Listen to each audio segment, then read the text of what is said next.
Salve Maria, que alegria chegar até você com mais um episódio do Jornada da Esperança. Nós estamos aqui hoje para meditar esse tempo quaresmal em que nós estamos vivendo. E agora já fica o nosso convite sempre atual para você. Compartilhe este conteúdo, siga as nossas redes sociais. Sempre que você for pesquisar pela Academia Marial de Aparecida, você vai pesquisar pelo @Academia Marial, como está aparecendo na tela do seu vídeo. Então você vai estar sempre em contato com a Academia Marial de Aparecida, recebendo os conteúdos formativos e participando destes momentos igual a esse, momentos de conteúdo de formação sobre a Mariologia e também sobre liturgia. Então fica aqui o nosso convite, venha também, siga as redes sociais e também compartilhe esse vídeo com mais pessoas para que mais pessoas possam receber esse tipo de conteúdo. Ative as notificações, ative o seu sininho e se inscreva no nosso canal aqui no YouTube. E nós estamos recebendo hoje uma querida parceira da Academia Marial de Aparecida. Ela que é a nossa associada, Raquel. Raquel, seja muito bem-vinda. Obrigada, é um prazer estar aqui com vocês, falando em nome da Academia Marial. Sim, sou associada já há bastante tempo, já fiz parte do conselho diretor e é sempre uma alegria poder falar de Maria. E é uma alegria receber a Raquel aqui nesse ano em que nós completamos também esse ano jubilar para a Igreja, né, o Jubileu da Esperança, mas também um ano especial para a Academia Marial de Aparecida, né? Raquel, nós estamos aqui completando 40 anos dessa missão, de propagar a devoção à Nossa Senhora, de realmente fazer conhecer a participação de Maria na história da salvação. Então aqui hoje é muito importante para nós estar recebendo a Raquel Mendes, que é a nossa associada, ela que também é professora e participou da primeira turma de pós-graduação, né, Raquel? Sim, com certeza. Faz 10 anos que eu acompanho a Academia Marial de Aparecida, é sempre aprendizados em cima de aprendizados. Então, se você não acompanha, comece a acompanhar a Academia Marial, sim, porque a gente faz mergulhos profundos na Mariologia, a gente aprende a amar Maria e cada vez ser um devoto mais consciente nessa caminhada. Que alegria! E para a gente bem iniciar esse momento de partilha, de conhecimento, nós vamos iniciar com a nossa oração. Vamos juntos fazer a oração inicial. Estamos reunidos em nome do Pai, do Filho e do Espírito Santo. Amém. Vamos invocar Nossa Senhora, saudando a nossa Rainha. Salve, Rainha, Mãe de Misericórdia, vida, doçura, esperança nossa, salve. A vós bradamos, os degredados filhos de Eva, a vós suspiramos, gemendo e chorando neste vale de lágrimas. Eia, pois, advogada nossa, esses vossos olhos misericordiosos a nós volvei, e depois desse desterro mostrai-nos Jesus, bendito o fruto do vosso ventre, ó clemente, ó piedosa, ó doce sempre Virgem Maria. Rogai por nós, Santa Mãe de Deus, para que sejamos dignos das promessas de Cristo. Amém. Raquel, nesse tempo da Quaresma, né, a Igreja se utiliza também de piedades populares, né, para ajudar-nos a refletir mais, aprofundar mais esse tempo. E uma das devoções populares marianas, em que nós vemos bem frequentes, é a meditação das dores de Maria. Eu gostaria que você falasse um pouquinho para nós, né, para quem está acompanhando lá de casa, quais são as 7 dores, né? Nós temos 7 dores em que a Igreja medita as dores de Maria. Quais são elas, esse momento de devoção à Nossa Senhora? Nós temos as 7 dores de Maria, que são mais meditadas, rezadas, iniciando lá pela profecia de Simeão, que diz a Maria que uma espada transpassará o coração dela. Depois nós temos a fuga para o Egito, quando ela está protegendo o menino Jesus, ela e São José. E depois temos a perda e o encontro do menino Jesus. Então essas são as 3 dores iniciais. E depois as outras 4 dores ligadas mesmo no tempo quaresmal, quando nós meditamos muito, né, que são a Jesus carregando a cruz, então Maria que acompanha. Depois nós temos a morte de Jesus na cruz. Logo em seguida, ele é retirado da cruz e depositado nos braços de Maria. E a sepultura, né? O sepultamento de Jesus. Essas são as 7 dores que nós conhecemos e meditamos muito nesse tempo. Mas quando a gente fala de dores de Maria, nós também lembramos da humanidade de Maria. E isso é muito interessante nós lembrarmos que Maria, mãe de Jesus, foi uma pessoa humana. Isso é sempre importante nós lembrarmos. E ela teve outras dores. Porque se nós formos pensar que logo na Anunciação, quando ela disse sim para o anjo Gabriel, como não ficou o coração dela? Como minha mãe vai receber essa notícia? Como meu pai vai receber essa notícia? Como meu noivo José vai entender que eu estou grávida? Um momento de angústia passou no coração de Maria, porque ela, humana, adolescente, como todos nós. Então, Maria recebeu algumas outras dores, algumas outras angústias durante o seu período. Depois, Maria grávida e sai para o censo, né? E quando ela vai ali e vai ganhar o seu filho sem lugar, uma mãe prepara tudo para se receber um filho, e Maria foi para um lugar singelo para receber Jesus aqui nesse mundo.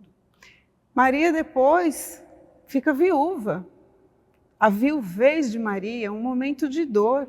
Uma mulher que teve um esposo sempre ao seu lado, ajudou ali na criação do seu filho, e de repente Maria se viu viúva, sem aquele companheiro, sem aquele cúmplice.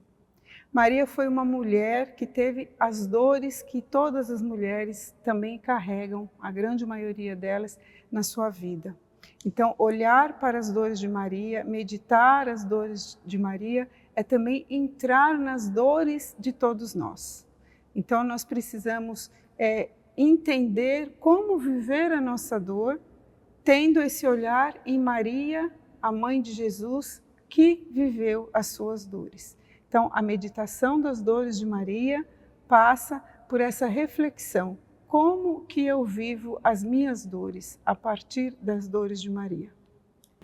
Como bem nos recorda também o irmão Murad, né? É toda de Deus, mas também toda humana, né, Raquel? Então, a meditar as dores de Maria também é relembrar dessa humanidade, que assim como é uma proximidade, né? Assim como nós somos humanos e também passamos por momentos de dores, né, ao longo da nossa vida.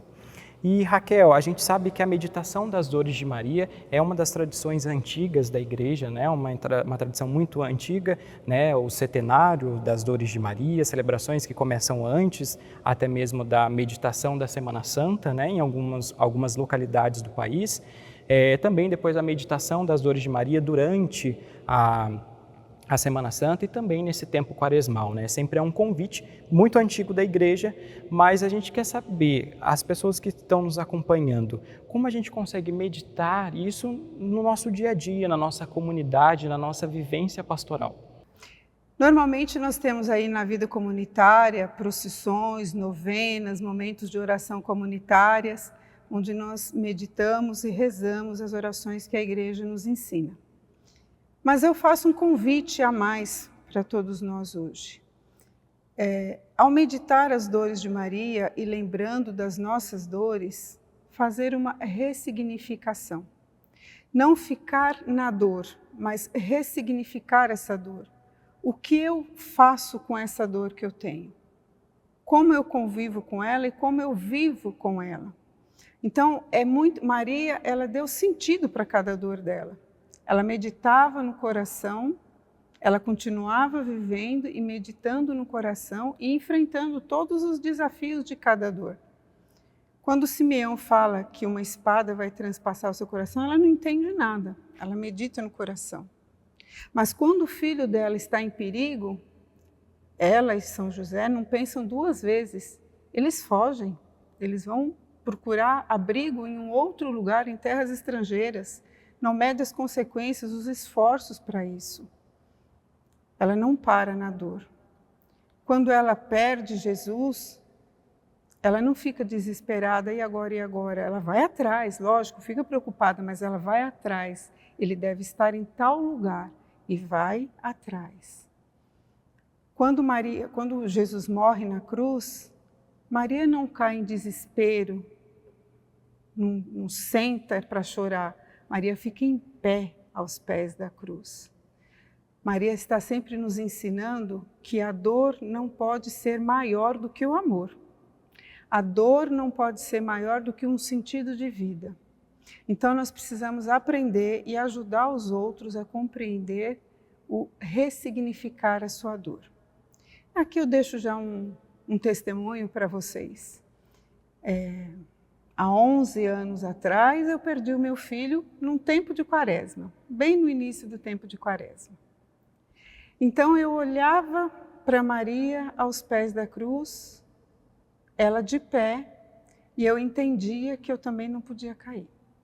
Que era necessário ficar de pé mesmo diante de toda aquela dor. Eu também não entendia por que o meu filho se foi. Mas eu sabia que Deus estava comigo e que toda aquela dor ia passar. E que eu precisava continuar vivendo, porque Ele já havia cumprido a missão dele. Mas eu não. Porque cada um de nós, Deus confia uma missão. E para cada missão, Ele confia a força e a graça que nós precisamos para isso. Então, ressignificar a dor é olhar para ela com o olhar de Maria, com a certeza da presença de Deus, para continuar o caminho que o Senhor tem para nós. É fácil? É simples? Lógico que não. Foi fácil para Maria viver todas essas dores? Ela que foi a escolhida toda pura? Não foi? Então, nós, olhando Maria, nós aprendemos a ressignificar as nossas dores, a ficarmos de pé, confiantes nesse Deus que nunca nos desampara.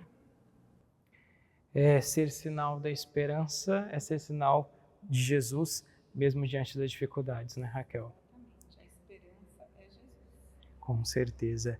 Raquel, como você bem pontuou, a igreja medita essas 7 dores, né, juntamente com a devoção popular que se instaurou acerca desse tema, mas a gente sabe que as dores de Maria, mesmo como você compartilhou, foram muitas, né, durante toda a sua trajetória de vida terrena, foram muitas as dores, e a gente sabe que, infelizmente, ainda vivemos dores, né? Ainda as espadas de dor ainda transpassam o coração de Maria, né? Nos dias de hoje. A Raquel lembrou a questão da fuga do Egito, né? Como deveria estar o coração de Maria, né? De São José também naquele momento, mas como deveria estar esse coração de mãe, sabendo que você tem que fugir com o seu filho, porque o seu filho corre risco de vida, né? E nós relembramos também tantas vítimas de guerra, né, nos dias atuais, quantas mães enterram seus filhos vítimas de violência, vítimas da guerra, até mesmo essa questão de refugiados, né? Quantas mães e pais, quantos São Josés e quantas Marias precisam levar os seus filhos para longe, né? Então, essas dores ainda transpassam o coração de Nossa Senhora. Eu queria que você falasse um pouco dessas dores atuais, né, que a gente ainda vive com Nossa Senhora. Maria, mãe da humanidade. Eu gosto sempre de lembrar que Maria é mãe de todos. E mãe sofre e se alegra com todos os seus filhos. Maria sofre até hoje várias dores, realmente, né? Não são só essas 7 dores ou aquelas que eu falei. Como que uma mãe vê um filho morrendo diante de uma guerra? 2 sofrimentos, de ver aquele filho que mata e de ver aquele filho que morre, porque os 2 são filhos dela, e ela não quer nem ver um matando e nem o outro morrendo.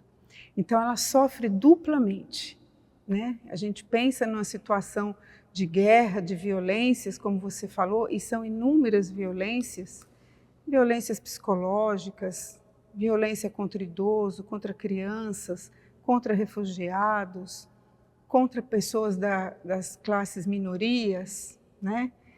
Temos aí várias classes de pessoas que sofrem várias injustiças.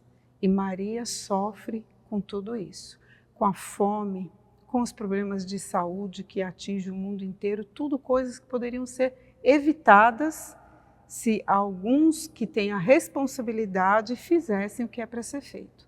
Não há Não há necessidade de ninguém passar fome nesse mundo hoje, com tanto alimento que é produzido, nós sabemos disso. E ainda temos que olhar no noticiário e ver que existem pessoas morrendo de fome. Maria sofre. Qual mãe que quer ver o seu filho morrer de fome? Qual mãe? Então, muitas dores que Maria sente hoje, talvez cada um de nós pudesse ajudar para que ela sofresse menos. Cada vez que eu me coloco à disposição para ajudar um irmão que está sofrendo, eu estou alegrando Maria.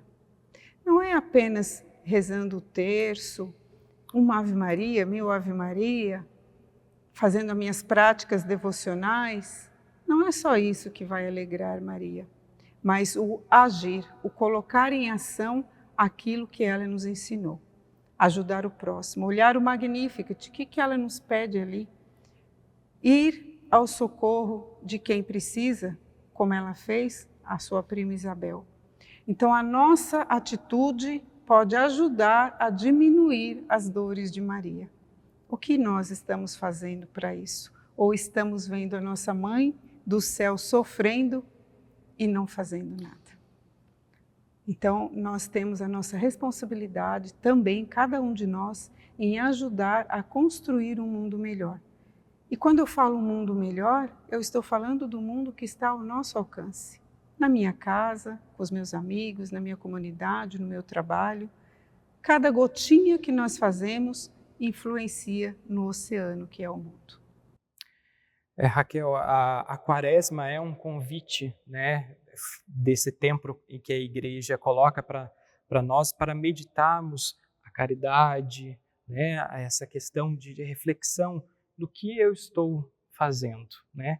Qual é a minha iniciativa? E como você bem colocou, as dores de Maria sempre estão relacionadas com as dores do seu filho, né? As dores dos seus filhos que estão aqui na humanidade. Então, também esse convite nesse tempo quaresmal em participar junto com Nossa Senhora é justamente disso, né? De qual a dor eu posso transformar em alegria, né? O que eu posso fazer para mudar, o que eu posso fazer para fazer diferente, né? Exatamente. Eu poderia ter parado na minha dor de mãe que perdeu um filho. Poderia estar parada. Infelizmente, conheci muitas mães que pararam de viver depois que os seus filhos se foram. Mas eu sempre lembro uma coisa, todos nós estamos aqui de passagem. A nossa pátria definitiva não é aqui. Então, eu digo, os nossos entes queridos continuam vivos de uma forma diferente. O meu filho não morreu no meu coração, não morreu na minha mente, nas minhas lembranças, ele continua vivo em mim, nas minhas lembranças. Então, nós vemos um mundo de uma forma diferente. Ele não toco nele, mas eu sinto ele em mim. Então, nós precisamos entender que a nossa vida continua diante das nossas dores. Temos que pedir, sim, sempre a Nossa Senhora das dores, da soledade, da piedade, a mãe que sofre, para nos ajudar a viver essa dor. Não é que nós não vamos viver a dor, mas nos ajudar a viver essa dor na serenidade e no amor. E o que eu posso fazer? Eu fui estudar Mariologia. Eu comecei a estudar Mariologia a partir da morte do meu filho. Então, eu dei um novo significado para essa dor, conhecendo melhor Maria e ajudando outras pessoas a conhecerem também essa nossa mãe querida. Ressignifique a sua dor. Aproveite este momento de quaresma, é um tempo de conversão, mudança de rota. Mude a rota, né? Saia do vitimismo para a ação. O que eu posso fazer? Todos nós podemos fazer alguma coisa, sempre.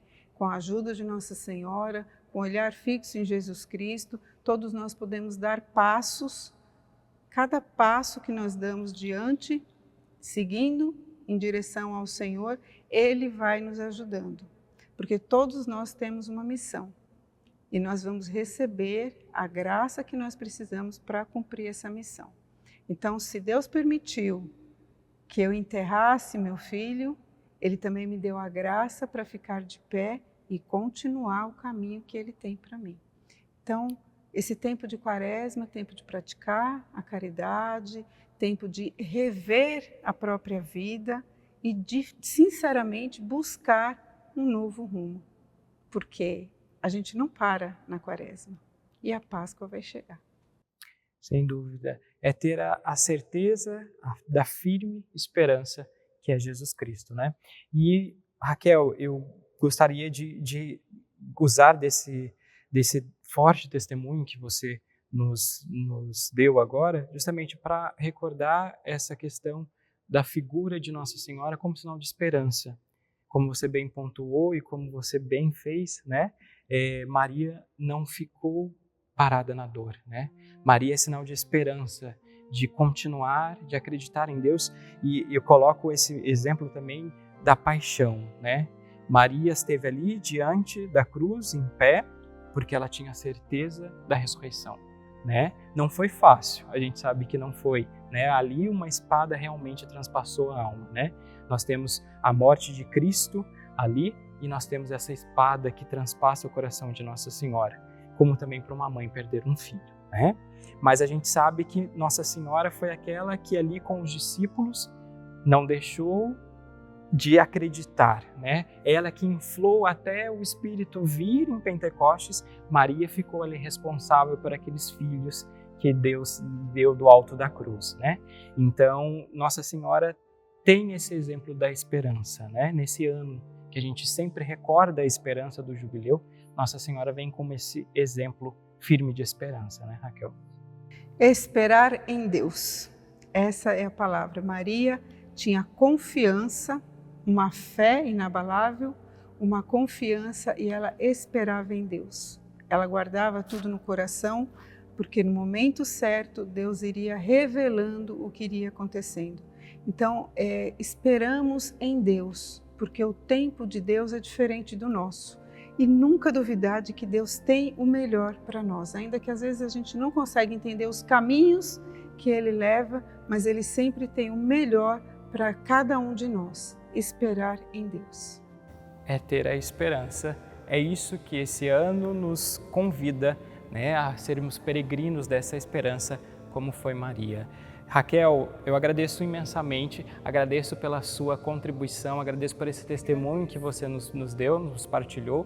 Agradeço a você também que está aqui conosco, assistindo a esse episódio da Jornada da Esperança e também já faço o convite. Fique conosco, continue com essa caminhada nessa Jornada da Esperança pelo tempo quaresmal, em que nós teremos a certeza da ressurreição, da Páscoa de Jesus Cristo. Então continue aqui conosco, mais uma vez, assine e se inscreva aqui no nosso canal e também fique atento aos comunicados oficiais da Academia Marial de Aparecida, né? Então se inscreva aqui no nosso canal no YouTube, ative o sininho, mas também siga as nossas páginas nas redes sociais para que você possa sempre ficar informado e participar de momentos especiais como esse. O nosso agradecimento a você que participou. Até o próximo episódio e nós agora iremos receber a bênção final. Ficamos muito felizes por você ter acompanhado esse episódio da Jornada da Esperança. A gente tem certeza que alguma coisa deve ter provocado no seu coração e a gente espera por você na próxima vez que nós estivermos também enviando essa Jornada da Esperança para alimentar a sua fé, alimentar a sua esperança, alimentar principalmente a sua união com Jesus e com Maria Santíssima. E vamos então encerrar esta celebração com uma bonita oração feita por Santo Afonso Maria de Ligório, cheia de afeto e dedicado a Nossa Senhora das Dores. Diz assim: ó Mãe das Dores, pelo amor com que amais o vosso Filho, recebei-me como servo vosso e rogai a Ele por mim. E vós, ó meu Redentor, porque por mim morrestes, fazei benignamente com que eu vos ame, a vós somente desejo e nem quero nada fora de vós. Amo-vos, ó Jesus, meu amor, e arrependo-me de ter-vos ofendido. Amém. Que o Senhor esteja convosco, Ele está no meio de nós. Por intercessão de Nossa Senhora das Dores, nossa querida Mãe, desça sobre você, sobre a sua família, sua casa, suas crianças, seus idosos, seus enfermos, a bênção de Deus Todo-Poderoso, Pai, Filho, Espírito Santo. Amém. Por que o profundo sono, alma, tu te abandonas e em pesado dormir tão fundo assim ressonas? Não te move a aflição dessa mãe toda em pranto, que a morte tão cruel do filho chora tanto? Se o não sabes, a mãe dolorosa reclama para si quanto vê sofrer ao filho que ama, pois quanto ele aguentou em seu corpo desfeito, tanto suporta a mãe no compassivo peito. Mas a fruta preciosa em teu seio nascida, a própria boa mãe dá para sempre a vida, e a seus filhos, de amor que morreram na rega do primeiro veneno, a ti os ergue e entrega. Sucumbiu teu Jesus, transpassado de chagas, ele o fulgor, a glória, a luz em que divagas. Quantas chagas sofreu, doutras tantas te dóis, era uma só e a mesma vida de vós dois. Ó morada de paz, sempre viva cisterna da torrente que jorra até a vida eterna. Esta ferida, ó mãe, só se abriu em teu peito. Quem a sofre és tu só tu lhe tens direito.